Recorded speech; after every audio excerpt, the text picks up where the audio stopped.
Hi, my name's Dr. Esther Cole. I'm the founder and director of a multi-award-winning international team, Lifespan Psychology, the Diverse Practice. I'm a consultant clinical psychologist, life coach and therapy business coach, and the first Black clinical psychologist to receive the BPS Early Career Award. I run individual and group coaching sessions for therapy bosses aspiring to build their team. BOSS stands for Business Owner Support Squad. Welcome to the Breaking Through Therapy podcast. This is the only podcast that supports you to come on the show with your therapist at least 1 year later to talk about the breakthroughs that you've made along your journey and its impact on your life ever since.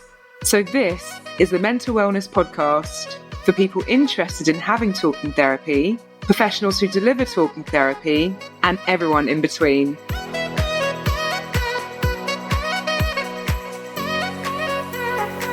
Hello and welcome to Breaking Through Therapy. It gives me so much pleasure to welcome today Dave Ives and Rachel. Dave Ives is a man of faith, a devoted father and passionate healthpreneur, which means health entrepreneur, on a mission to combat chronic inflammation and reverse modern health issues. Committed to empowering others, he provides cutting-edge wellness solutions that restore balance and vitality. And Rachel has ever so kindly today come to talk about her story of how she recovered from a major heart attack in 2017. On her grandson's birthday, she was taken to hospital and really traumatically had to have surgery, life-saving surgery, and 3 stents were fitted. And obviously it was a very, very difficult and traumatic time for Rachel. However, coming through the other side of that, she's here to tell her story of how she made breakthroughs in nutritional therapy. So today's going to be a slightly different topic in that we normally talk about mental health, but I thought it was so important to talk about physical health and the importance of test-based nutrition. Rachel has personally helped me and my family on a profound journey. As a stage 3 kidney patient, I have seen a marked improvement in my overall health and wellness and vitality. And being a mother of 3, to be able to have the right nutrition and to be able to test and know what nutrition I need has been life-changing for me and my family. So welcome and thank you both for coming today. It's a great pleasure to be here. Absolute pleasure to be here. Thank you. So Rachel, can you tell us a bit about what it was like for you at that time, what your symptoms were and what you were dealing with? Because there'll be so many people listening today who have had a heart condition, who've been through life-threatening conditions, who really don't know what to do. And lots of people don't want talking therapy. So I really think it's very important that we offer alternative options in the form of nutrition and holistic medicine, because not everybody wants to talk to me as a psychologist. And actually maybe there's something better they could be doing. So yeah, talk me through that. Well, for me, I've always been incredibly fit and healthy. I've always had a really robust immune system. And so I've never, ever, up until that fateful day in 2017, I've never had any medication, not even antibiotics. So I've always looked at following a holistic lifestyle. I've always kind of sidetracked. My mum died of cancer when I was 25. I became very, very aware that possibly we could have done something about it if we'd had the right knowledge. And so I went on this journey. But, you know, that heart attack in 2017, I'd flown over from Spain, where I was then living, for Christmas, and my grandson's birthday, 21st of December. And I kind of felt just out of sorts in the morning. And when I actually kind of said to my husband, Nigel, I said, I just don't feel right. And he said, have you had any breakfast? And so he made me have some breakfast and had a piece of toast. And I never have jam on toast, but I put some jam on the toast thinking sugars and things like that. Maybe it was the traveling and, you know, I just queried all those things. I don't have any sugar in my tea or anything like that. And so I put a sugar in my tea as well. So it tasted foul. But it was one of those things that I kind of thought, I still don't feel right. I was wearing a monitor that I had been using for the past couple of years, which regulated, kind of pulses and heart and blood pressure, etc. And it kept on sending me little alerts. And I kind of said to Nigel, I'm just not 100% happy. Would you take me down to the A&E? just to get checked out, which was over in Romford. I actually had my heart attack in the car on the way. And all Nigel said was, "Are you okay?" Because he just said the colour drained from my face. I went grey and I just felt just cold and sweaty. I didn't have that massive pain in the chest that everyone assumes that you have with a heart attack. But for women, it's very different. It was almost like a little bit of indigestion. That's the only way I can monitor it. I actually had to walk into A&E by myself because Nigel had to go and park the car, which was that was a bit scary. And, they're in full party mode in A&E, party hats on, all sorts. And so when I sat down, I said, "I think I might have had a heart attack." And they went, "But you don't look like it." And I went, "Well, I feel like it. I feel something's not right." They sorted it. So I had blood test, and there's something called troponin in your system. And if your troponin levels are very high, they should be around about 15 to 20. Mine were over 2,000. That determines the fact that I'd had the heart attack.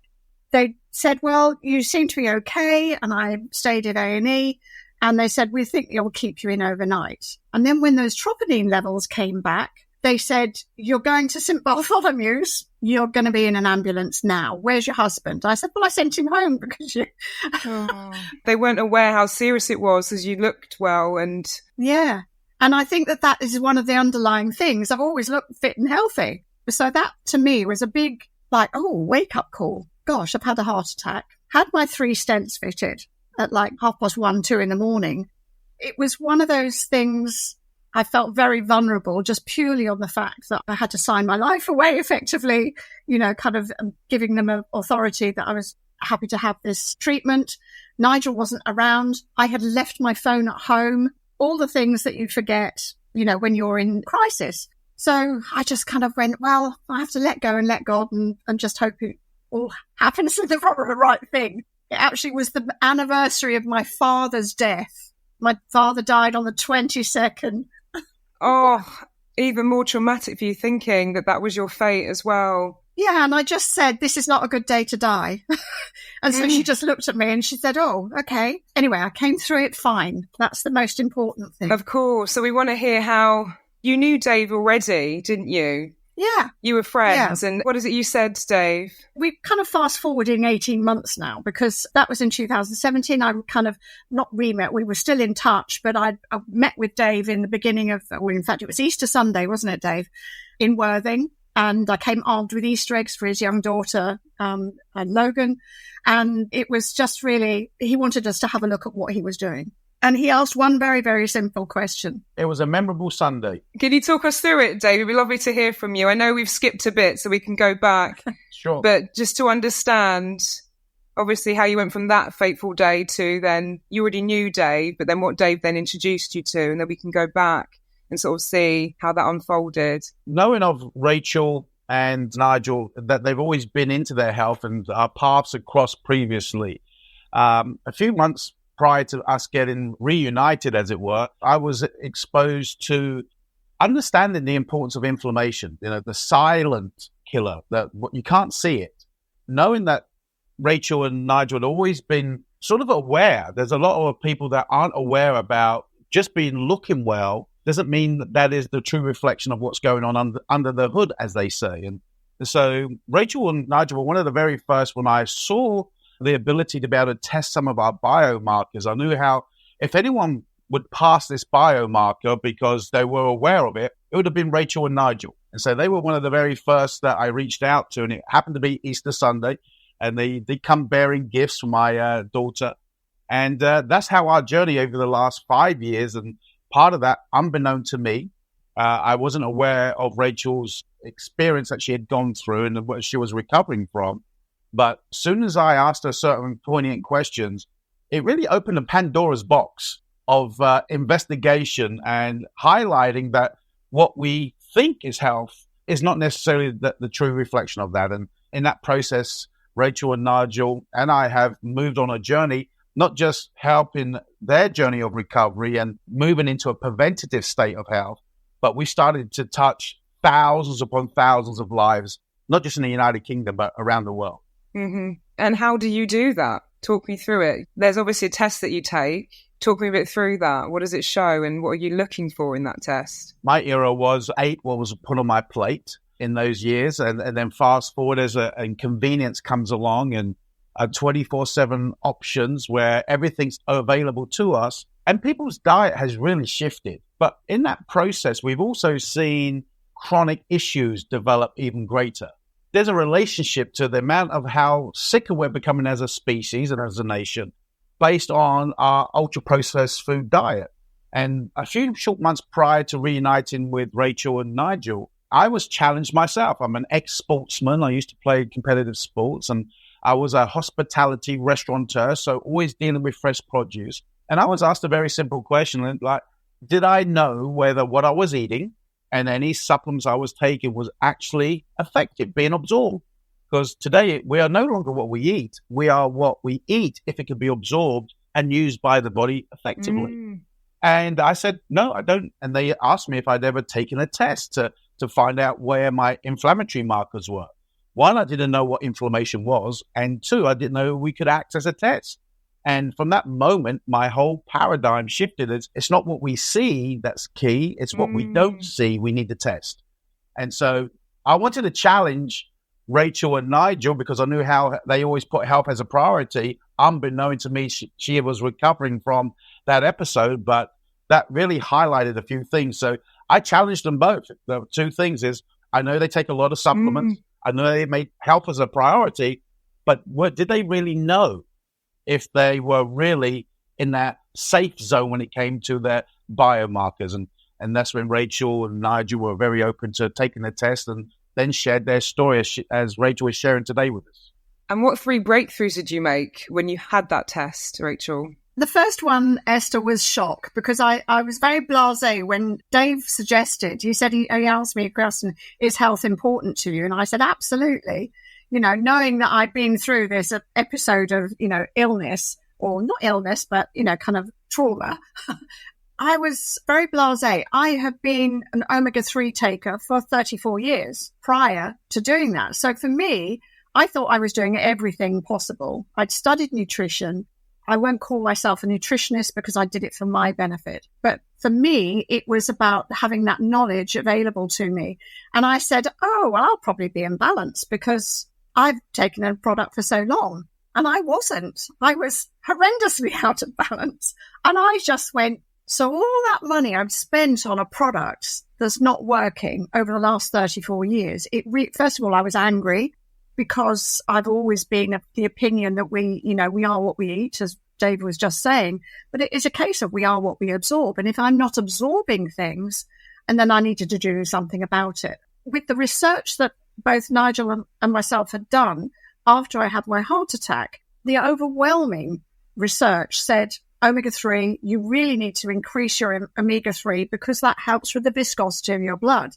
And again, I kind of thought that I'd got that covered, and I hadn't. So, being able to readdress that was now my key concern. I was very, very lucky to be invited along with Dave down to a meeting in Barcelona to meet some of the key people because I've been in the health industry a long time. And it was something that I needed to research myself and make sure it sat comfortably with me. I was lucky enough to meet the formulator of the product that I've been using. He asked me, why am I there? And I went, because I want to come off this medication. I'd been on 7 medications from the day of my heart attack. And I knew that I had to address those issues there and then, but I did not want to be on it for the rest of my life, which is what my surgeon told me. And he said to me, I think I can get you off those in 6 months. Now, he wasn't making any claims. And I just kind of went, okay, I'm now listening. What do I need to do? Wow, that's a lot. That's quite scary, isn't it? Since I met you, Rachel, I've been telling people who've had heart conditions that they could be off their medication and they run a mile. We're not saying that people should come off their medication. I certainly do take my prescribed sort of medication from a medical doctor, but also really benefit from holistic alternative medicine as well and just nutritional supplements. Okay, that's food for thought. Let's take a break here. I personally believe that health is the most important form of wealth, and it should be free at the point of need for everyone on the planet. We're therefore fundraising for NHS Charities Together and hoping to raise £10,000 per year through this podcast. NHS Charities Together currently fund over 4,000 projects to support staff and patients to build a brighter future for the NHS. Find out more from our fundraising page in the show notes. This podcast is free to listen to, but we recommend a one-off donation of the cost of your therapy session or anything you can afford so we can reach our £10,000 target every year to support the NHS. I've donated the price of my therapy session, and my company will continue to sponsor this podcast and fundraise for the NHS as long as we're able to. Please rate, like, share and subscribe to this podcast to spread the word.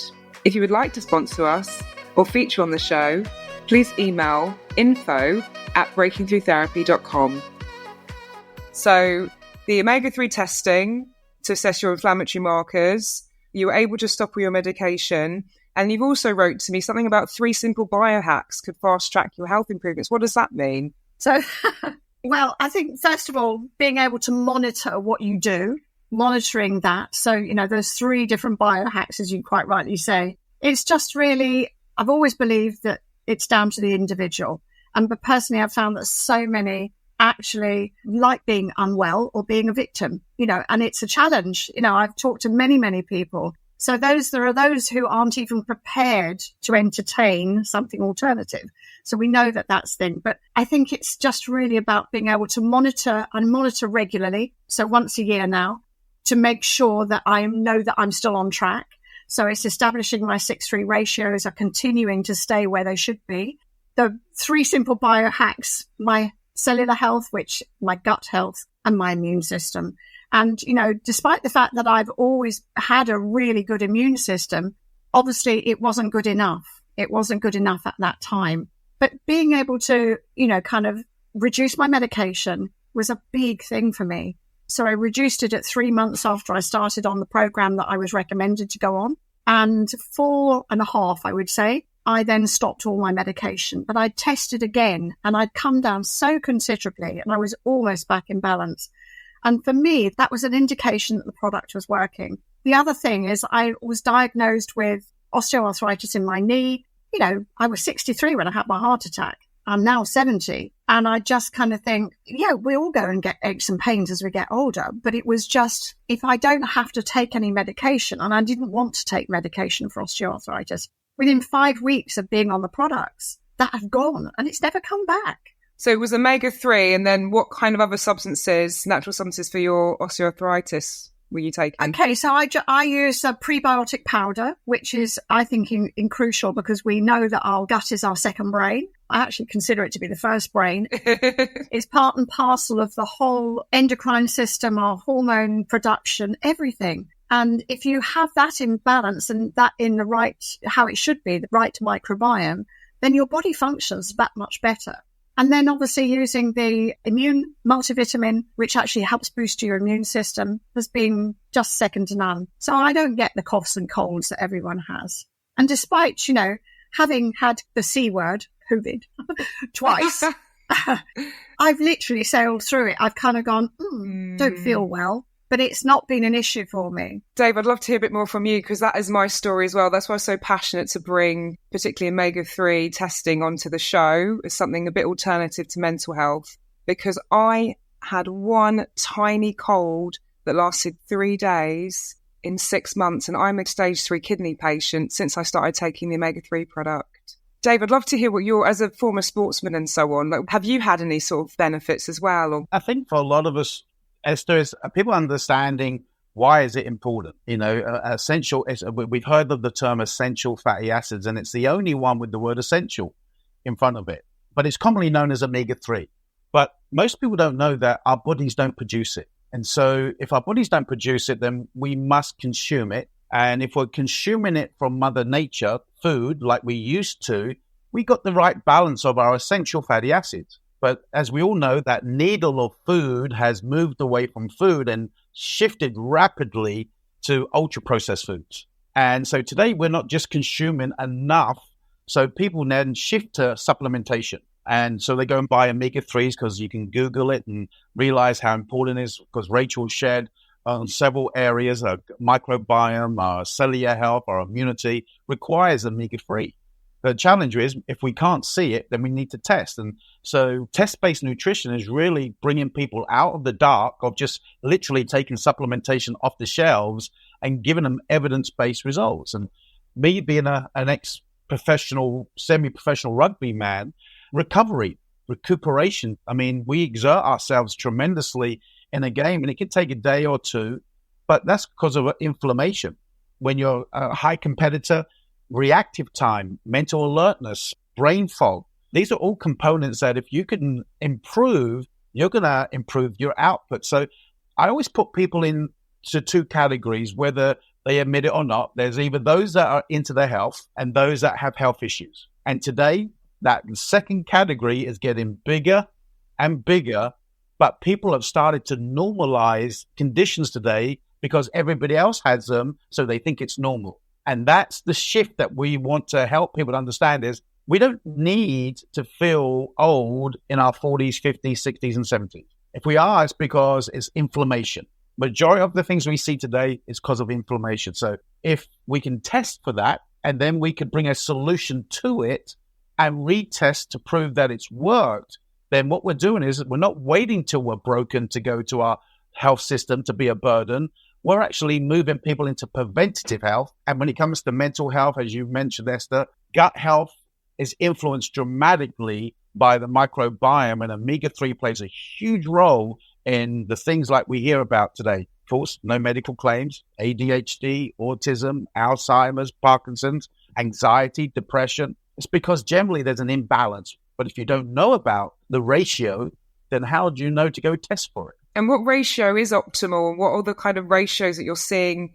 97% of us are out of balance. I think this is a really extraordinary statistic that people need to know about. Absolutely. It's, like I said a moment ago, and Rachel can sort of jump on the back of this, is it doesn't matter who we are, where we come from, our color, our creed, is humans, we are made of cells. And we are born in a 1-to-1 ratio. And I'm a very simple man. Is omega-6, very pro-inflammatory. We need it. If you've ever cut yourself, you get that redness, that reactive, but it protects us, so we need it. And omega-3 is anti-inflammatory. So they work harmoniously because when we're born 1-to-1. So that's the optimal. But as we ate Mother Nature's diet, we are allowed for that to expand to a 3-to-1 ratio, 3 omega-6s. But anything over that, then our cellular membrane becomes rigid and can no longer absorb. And the average brick today is 15-to-1 because in all of our diets, we have way too many omega-6s and no omega-3s. Yeah. The omega-3, I understand a bit more, is the oily fish, isn't it? Just so people understand, we don't really readily eat oily fish, but the best products will have kind of mackerel and oily fish products in it, olive oil. And when we did consistently, that was fine. But today people consider their fish diet to come from a middle-class named shopping market, and it'll be on the shelf. And generally, it's farm-fed. It's not wild-caught fish. We think we're doing the right things, and that's the key. The masses think they're doing the right things based on their limited understanding of what's right. But there's lots of people I've spoken to since discovering more about omega-3 who are taking a supplement and are quite happy with that supplement. But what makes the formula of Rachel's one so much better? Why is it that I spoke to Rachel, was it September last year, and I said, I'm going to try something else. I did. I got COVID. I said, okay, I'm going to try your one now. Why is it so much better? Because I think it's really hard to convince people sometimes, because there's obviously cheaper alternatives. There's alternatives where you don't need a subscription. There's a bit of fallout over that. Or I don't want to be on a subscription. I do want to be on a subscription because I know we need it for life. But yeah, why is it so much better? Can you talk me through that a bit, Rachel? Oh, yeah. So the one thing that I was astonished at, now I've been, as I said, I've been an avid omega-3 taker for, 34 years. And so as I thought I was doing the right thing, it was just misspent, kind of when you consider. I think my husband worked it out was £22,000 plus that we'd spent on supplementation. Yeah, I know. That's a car. That's a very good holiday. It was that understanding that, well, whatever I was taking, which was a pure fish oil, wasn't working. And so omega-3 by itself doesn't work. And the reason being is that wherever you find omega-3 in nature, it's always attached to a polyphenol. And a polyphenol is a protector. So the polyphenol protects that omega-3, very fragile molecule as it progresses through. So normally, as I say, the fish would be eating the algae and the plants in the sea, etc., which is what gives the omega-3 its power. But when they cleanse that fish to make sure there are no heavy metals and things like that, then they strip all that out. It was like a real point of genius that they just realized that they needed to reattach that polyphenol to it. So the polyphenol comes from olives, underripe olives, and they're harvested around about 2 months prior to them being ripe enough to eat. And they're Andalusian Spanish olives and a particular type called picual. And this picual olive is quite a spicy olive. So you can sometimes get a little kickback on that oil that, you take. That is also, kind of one of those things that you kind of think, what's that bit spicy that? But that's great because it means it's protecting everything. And that protection allows that oil to reach your cellular level, which takes around about 24, 26 hours to get to that level to do its job. And that was very apparent when I tested 90 days after I started the product. And I tested because I was skeptical, I guess. I spent 34 years taking something that didn't work, and I just wanted to check that it was working. So in fact, Dave and I were out doing a roadshow at that particular time, and we both we had some spare tests and we tested again. So Dave came back in balance. I was not in balance. I was 4-1. So I'd gone from 14.4 to 4-1 within 90 days. And then I tested again, as I said, after 120 days, and that I was down to 3.6. So that 3-1 ratio is where we're aiming for. But I'm now 1.9, which means that I'm way in balance, which is very, very beneficial for me. That's fantastic. Okay, let's take a pause there. Come and have a free 15-minute consultation with one of our incredible multi-award-winning practitioners at Lifespan Psychology, the Diverse Practice. We're a multicultural team of doctorate-trained psychologists, psychotherapists and counsellors offering assessment, evidence-based talking therapy, coaching, training and consultations. We now also offer ADHD assessments in person and online. We work with a range of corporate, commercial and holistic companies and accept private medical insurance, referrals from the NHS, social care and rehabilitation companies. We also offer a range of fees for self-funding clients. Contact us at info@lifespanpsychology.co.uk or www.lifespan-psychology.com and follow us on our various social media channels in the show notes. Our clients at Lifespan Psychology are our true award winners. We're here because of you, we're an award-winning team because of you, and we're inspired to be the best that we can because of you. This is what's tricky, isn't it? When we talk about preventative medicine, what did you mean, Rachel, when you said people like being unwell, though? Some people use it as a crutch. That's awful to say, but I've talked to many people over the years, people who've got ongoing problems. They like the sympathy. So actually it rewards them, the sympathy rewards them for being unwell. So they get more attention and things like that. So I've never, ever seeked attention. I really have never seeked attention in that respect. And everyone would say to me, when I'd had my heart attack, "Oh, you poor thing." And I go, "No, I'm not poor. I'm fine." Because I want to be a poor thing. Yeah. No, I don't want to be a poor thing. I don't want to be that victim.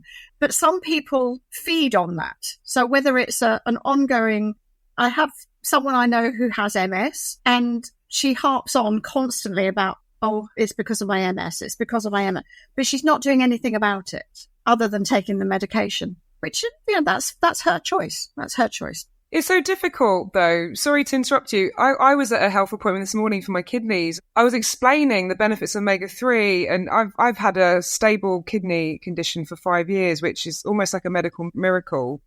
And the doctor looked at me and she said, "You're taking so many alternative products. Are you just going on the internet? Like, where are you getting this stuff?" And I don't know if it's that society has conditioned us to think of this as all kind of mumbo jumbo, or that this is the pharmaceutical companies that benefit so much from traditional medicine that people get into their minds, because your friend is taking her medication, she thinks she's doing the right thing, but she's not educating herself on alternative medicines, nutrition, benefits of holistic medicine.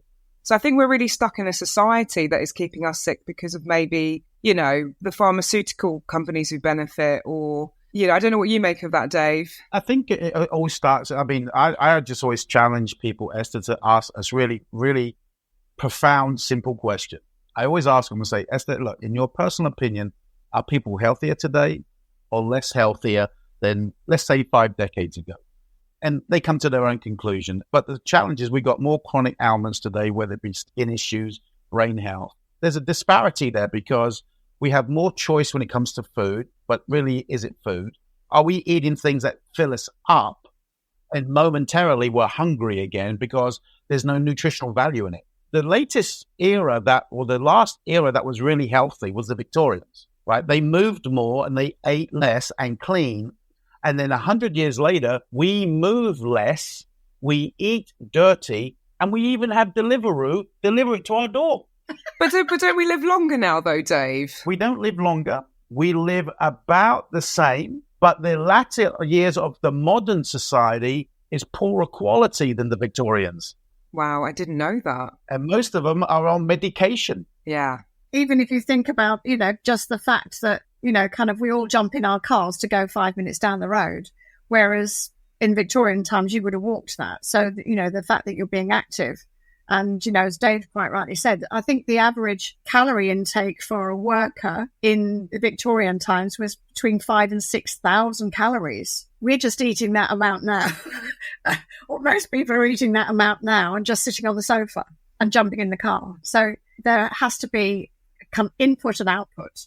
Yeah, we've just changed. What do you make of the increase in diagnosis of ADHD and autism and like neurodiversity? Do you think that's linked to processed food?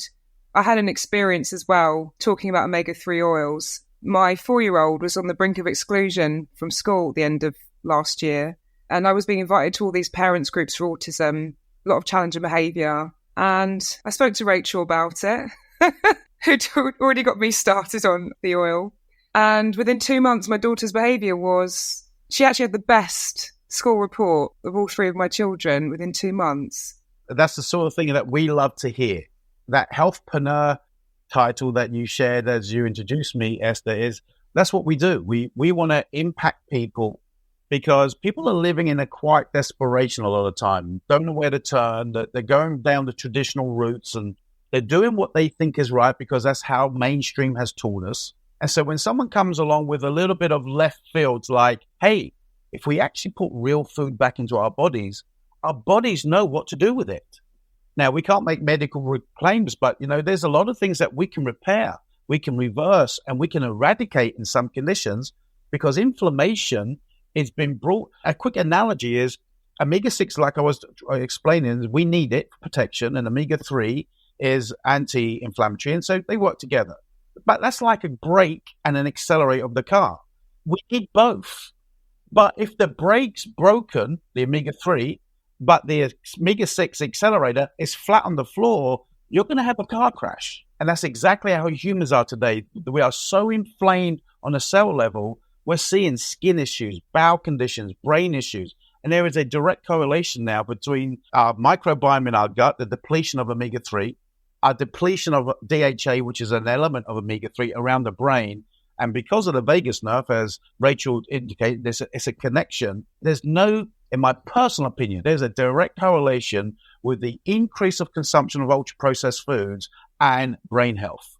Yeah. And a developing brain, a child's brain, I think is so important. And I'm talking to a lot of parents because they don't know what product to give their child that's safe, that's effective. And the fact that you can actually measure the amount you give your child based on their weight, I've never heard of that. I think that's brilliant. We can all take the same product. It's sort of safe for everybody because it's natural, it's food, depending on your weight. And if you're under 10 years old, you take slightly more, the ratio's a bit higher. I think that's brilliant. That's proper science. That's exactly what we need, isn't it? And that is personalized nutrition. Like, it's not going along to a high street supplement company and you can buy the same product and take the same amount of capsules. Well, I'm probably the weight of both of you ladies combined. So if I took the same amount as you, it wouldn't touch the sides, as they say. So what we have here is personalized nutrition, but you can test where you're at and after 120 days, retest and find out how you've improved.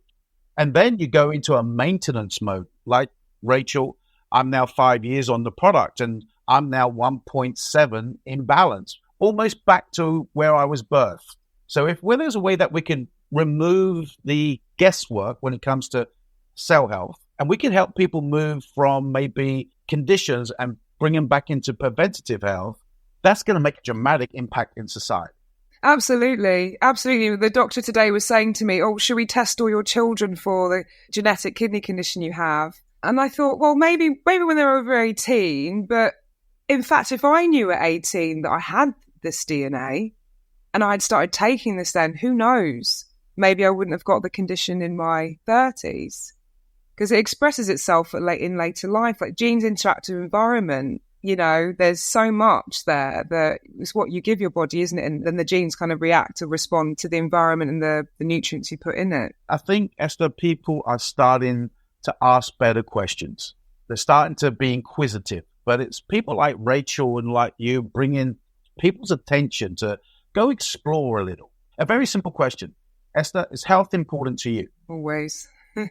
If there was a test that you could take that's anonymous, so your data's protected, it's actually scientifically backed by an independent laboratory that grand institutions like our universities, Oxford and Cambridge and King's College of London utilize. If there was a test that could reveal what's really going on cellular level for you and your family, would that be something that you would be open to exploring? I count my lucky stars that Rachel found me on LinkedIn and then sent me one in the post, because I was so skeptical, and think about where I was and not believing that I even needed a test to start with. So, Esther, it takes people like Rachel who step out and are willing, not just in her golden years, she shared her age, I didn't, right? So, and 70 in all honesty, 80 in all honesty, in good health is young. But there's people in 20s. There's our children.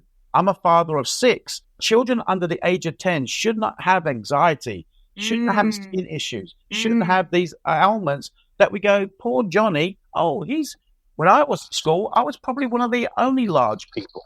Today, large is normal. And because children are sitting in front of the TV, they're being packed off with processed foods, they're being not even fed food at school. And when they come home, their parents are too exhausted that they create a quick meal or a takeaway. That's the world we live in, isn't it? It's about, I wish we had all that time that we used to. Even I remember, like when I was younger in the 80s, you would shop, you would choose your produce, you'd cook it fresh, you'd make that time. And I think there's so many families that I work with and people just in general who just don't make that time to cook anymore. And it's not judgment on them. It's more just that we want people to be well, isn't it? I would jump in here as well. Rachel, her husband does the cooking. He loves to do the cooking. So that's great. Mine prefers cooking too. We've got to talk about that, I think. You and I.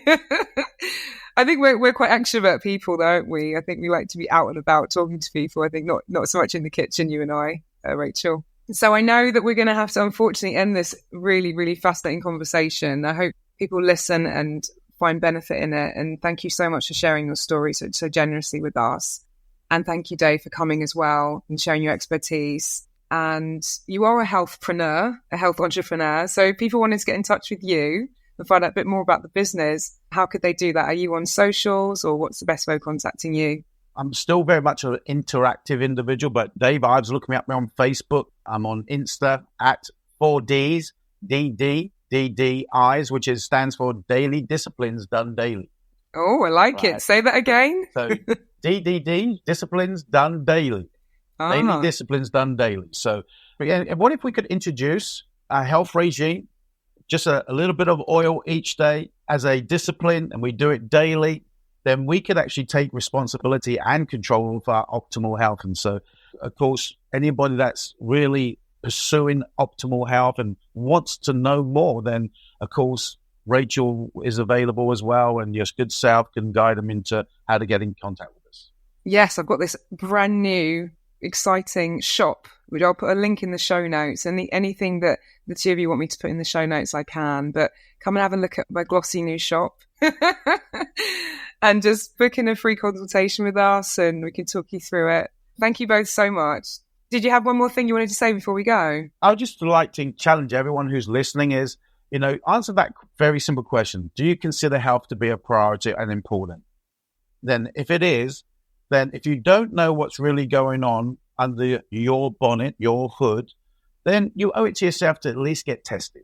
And that way, then you've got clarity, then you've got evidence, because many of us will say, I'm doing fine, like Rachel did. But Rachel didn't have a stroke or a heart attack when she was 63. It started many years before that, but it took time to manifest. So if Rachel had been exposed to the test 10 years, 20 years earlier, she may have been able to take more preventative action.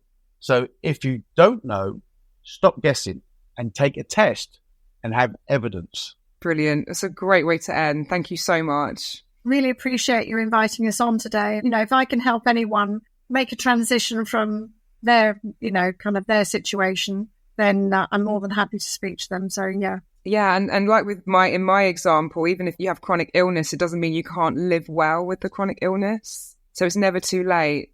So that's what I think is brilliant. I've had 3 checkups since coming off my medication. They're still trying to persuade me to go back on all the statins and all the things. And I just go, no, thank you. If you could give me a cast iron reason, and they can't. They can't give me a cast iron reason. I just think that, kind of when you consider that, kind of I've got blood pressure 120 over 65, 70, and they keep on double taking it because why is it so good? This is what really troubled me about my appointment today, Rachel. So rather than saying, you are an FSGS, it's a genetic kidney condition I have, how are you stable for 5 years? And we thought you'd be on dialysis now. Like, talk us through that. What are you doing? What are the herbal treatments? What's this Kidney Correct? I take Kidney Correct beginning with K for kidney, K for correct. They don't want to know. They should be asking you, what is the secret, and rolling it out to so many heart patients and saving the NHS so much money.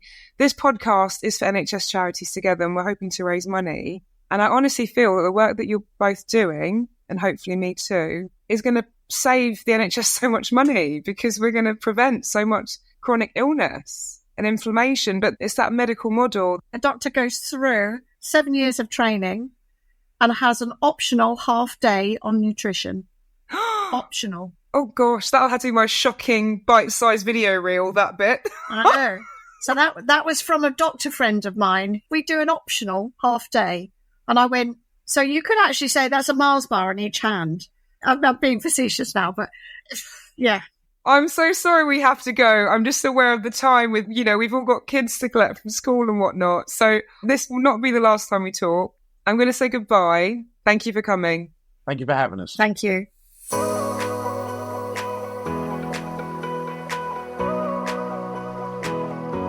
This podcast is not a replacement for professional, psychological or psychiatric help.